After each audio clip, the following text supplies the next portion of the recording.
Hello everyone, welcome to today's session on goods and service tax filings.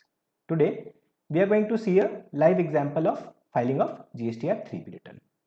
So before we proceed with this, let us quickly see what we did in our previous session.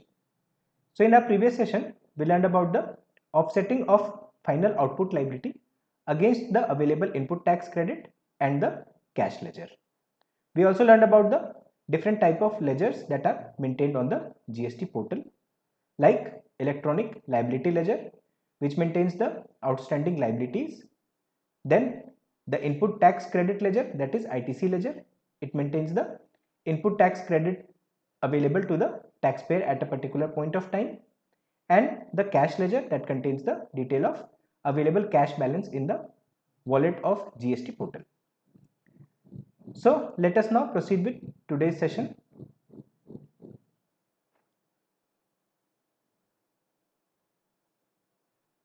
So what is a GSTR-3B return? It is a monthly summary return under GST that captures the outward supplies, input tax credit, tax payment and other payments like interest and late fee and penalty. Then it is mandatory for all regular taxpayers, that is all the regular taxpayers and the casual taxable persons are required to file GSTR-3B return. Nil returns are also required to be filed even if there are no transaction during the reporting period. So through GSTR-3B return, the final output liability that has been ascertained is paid using the input tax credit available and remaining from the cash ledger, that is the shortfall in input tax credit to meet the reporting period's output tax liability is met through payment made in cash. So what are the due dates and consequences of not filing of GSTR-3B return? The due date is 20th of the following month for the regular taxpayers who have not opted for QRMP scheme, and for those who have opted for QRMP scheme, the dates are 22nd or 24th depending on the states. Then in case of late filing, interest on the outstanding tax liability is charged by the GST department, and also penalty at the rate of 50 rupees per day in case of transactions, and in case of nil return 20 rupees per day is charged by the GST department. So let us take an example and see how GSTR-3B return is filed. So here is the sample data for ABC Traders of Maharashtra. B2B outward supplies for the reporting period is rupees 10,29,022 rupees and 50 paise. Then B2C intrastate supplies is rupees 4 lakh.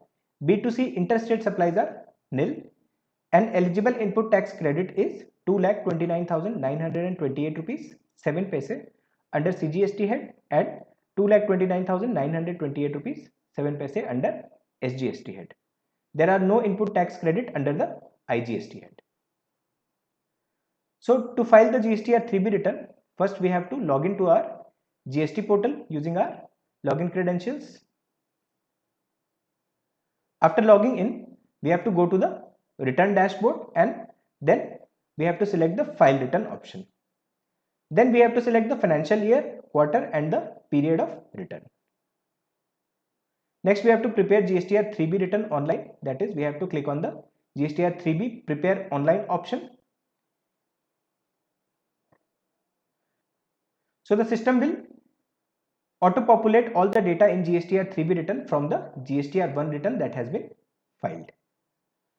So in the first table, that is 3.1, outward supplies and inward supplies liable to reverse charge are to be reported. So in our question, we have B2B plus B2C supplies, that is the taxable value comes to rupees 14,29,022 rupees and 50 paise, and corresponding tax amount is under central tax, it is 1,83,153.64, and same amount under the SGST head. So this has to be reported in the first column of table 3.1, that is outward taxable supplies other than zero rated, nil rated and exempted supplies. We do not have any other data to be filled up in this table, that is outward taxable supplies zero rated, or other outward supplies, that is nil rated or exempt supplies, or inward supplies liable to reverse charge, or non-GST outward supplies. So everything other than the outward supplies that is taxable outward supplies, will remain blank. Next we have interstate supplies to unregistered person. In this question we do not have any interstate supplies to unregistered person and hence this will be left blank. Then eligible input tax credit. In table 4, the input tax credit details needs to be filled up.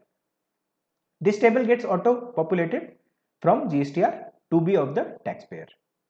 So in this question we have input tax credits under the head central and a state tax, that is 2,29,928 rupees 7 paise under both the heads.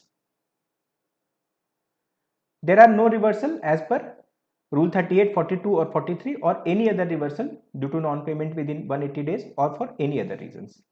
So the net tax credit that we have during the reporting period is 2,29,928 rupees 7 paise under both the CGST and SGST heads. Then there are nil, exempt or non-GST supplies. In our question we do not have any nil, exempt or non-GST supplies to be reported, hence these will be left blank. Then comes the tax payment.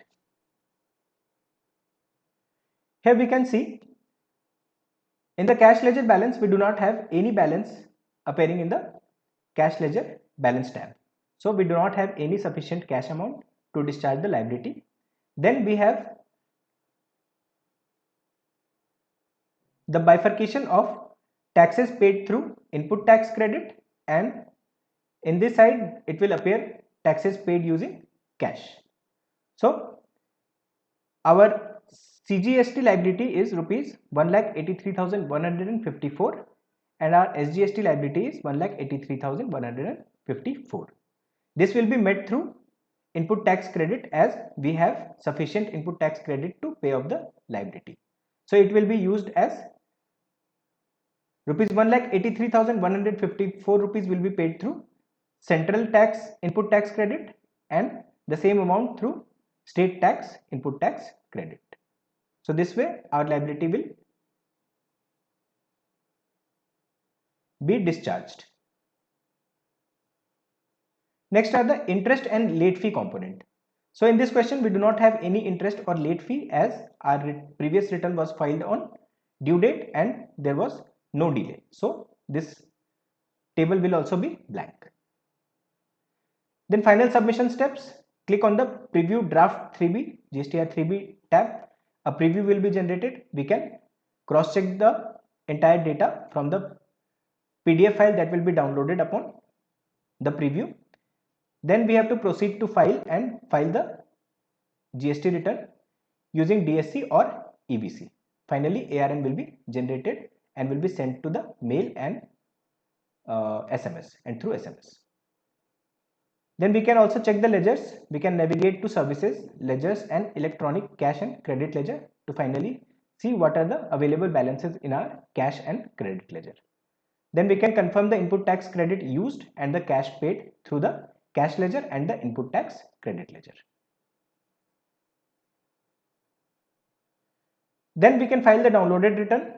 It can be downloaded through returns and view file returns segment. Then we can download the 3B for keeping it under record. What are the common mistakes? Claiming wrong ITC, that is ITC that are not allowed to be taken either due to appearing in the block credit list or due to ineligible credits for any other reason. Then ignoring RCM liabilities. The reverse charge mechanism implies the recipient to pay the GST and hence all the transactions that fall under this category must be properly disclosed and the GST on such amount should be paid and input can be availed from such transactions. Then entering invoice instead of taxable values. Many times we can see that in the taxable value column the total invoice value amount is entered. This should be avoided as it will lead to a mismatch in turnover. Then finally 3B return must be submitted after a proper review from the PDF generated at the time of filing.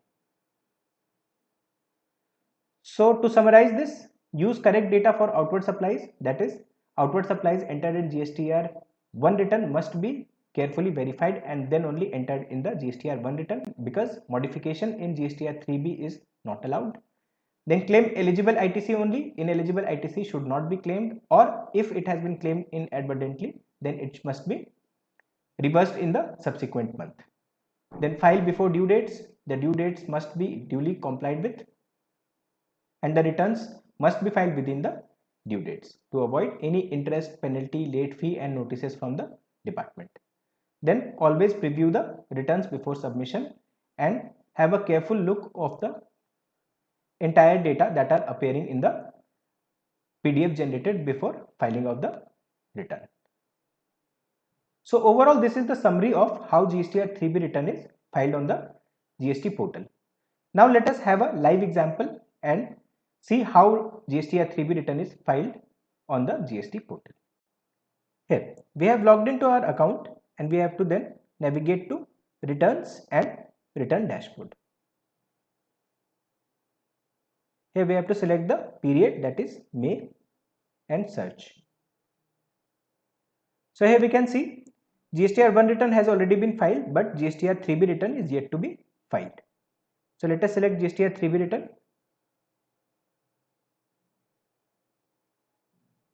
Here, tax on outward and reverse charge inward supplies, then supplies notified under section 9(5) of the CGST Act, then interstate supplies, eligible ITC, exempt nil and non-GST inward supplies, then interest and late fee for the previous tax period.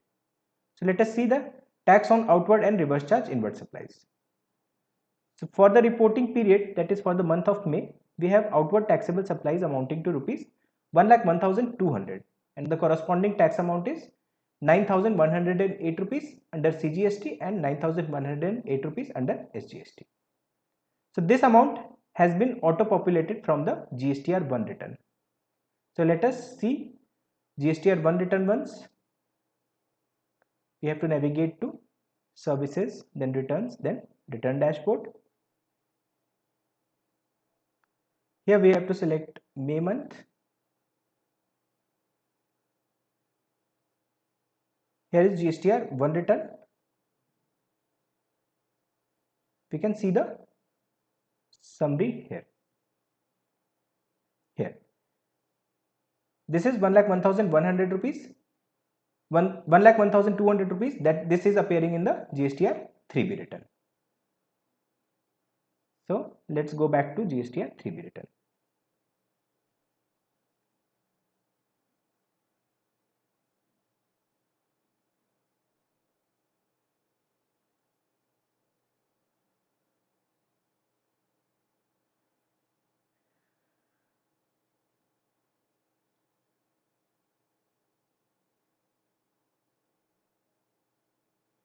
Next, we do not have any supplies under the e-commerce operator scheme, so this will be left blank. Then interstate supplies, we do not have any interstate supplies. Then eligible ITC, we have eligible ITC here.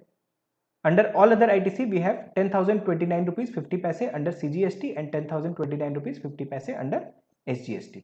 So this has been populated from GSTR-2B.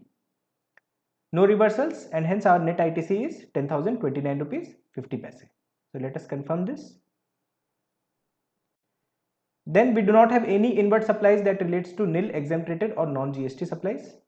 And finally, we have interest and late fee for the previous tax period. Since we were having sufficient input tax credit, so interest has not been charged, but since our return for the previous tax period was belatedly filed, so late fee has been imposed. Here we have late fee of rupees 500 and 500 rupees under each head. So we have to confirm this. Now our GSTR-3B return is ready to be filed, but before that we have to pay the late fee in cash, that is we cannot utilize the input tax credit amount to pay the late fee. So we have to save GSTR-3B once, then we have to refresh this, we have to proceed for payment. Here we can see net tax payable is 9,108 rupees under central tax, and 9,108 rupees under state tax. This will be met through input tax credit 9,108 and 9,108. So additional cash required, we have to see if we need any additional cash required. So 500 and 500 rupees towards the late fee has to be paid in cash. So to pay the late fee, we have to generate challan. So let us create a challan. Here we have the option to create the challan.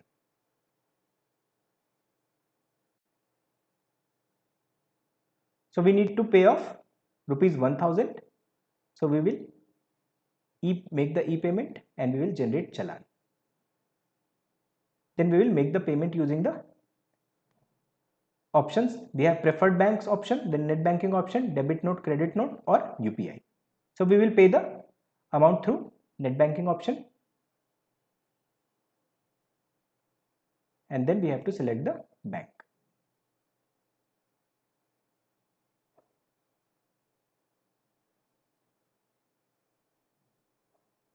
So this will redirect our page to our banking site. So here we have made the payment of 1000 rupees. We can download the challan.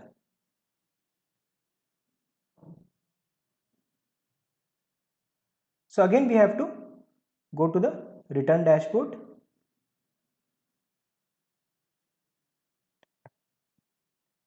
And we have also uploaded the return using the OTP. So we can now see the GSTR-3B return that has been filed.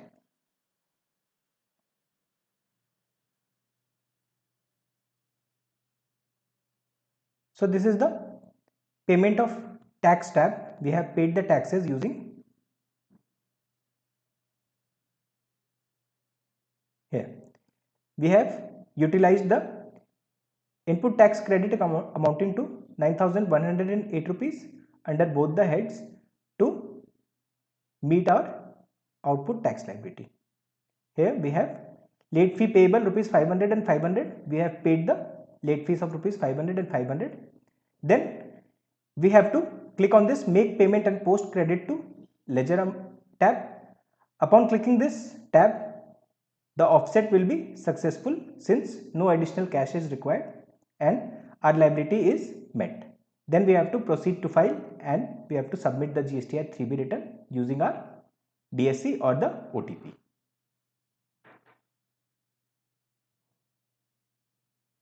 So let us see the filed return. We have to download the return filed.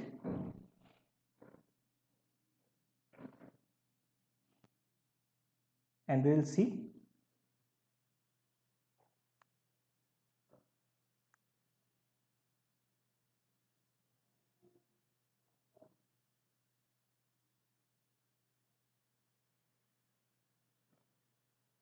here. This is the return we have filed.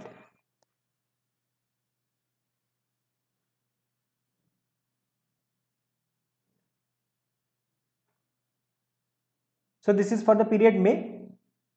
Here we have outward taxable supplies. We have reported 1,01,200. Corresponding tax amount is 9,108, 9,108. Details of supplies notified under 9.5, that is e-commerce operator. Nil transactions under this tab. Then out of the supplies made in 3.1, details of interstate supplies, that is large invoices. Then eligible input tax credit, we have all other input tax credit. We have rupees 1029.5, sorry 10,029.5 and 10,029.5. Then since there are no reversal, the net ITC available is 10,029.5 rupees 50 paise, 10,029 rupees 50 paise. Then we have paid the late fee. It is appearing here. Then payment of taxes. We have met our tax liability through input tax credit under CGST and SGST head.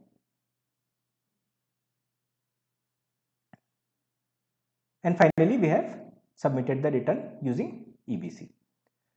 So this is how GSTR-3B is filed on the GST portal. So that's it for today's session. Thank you.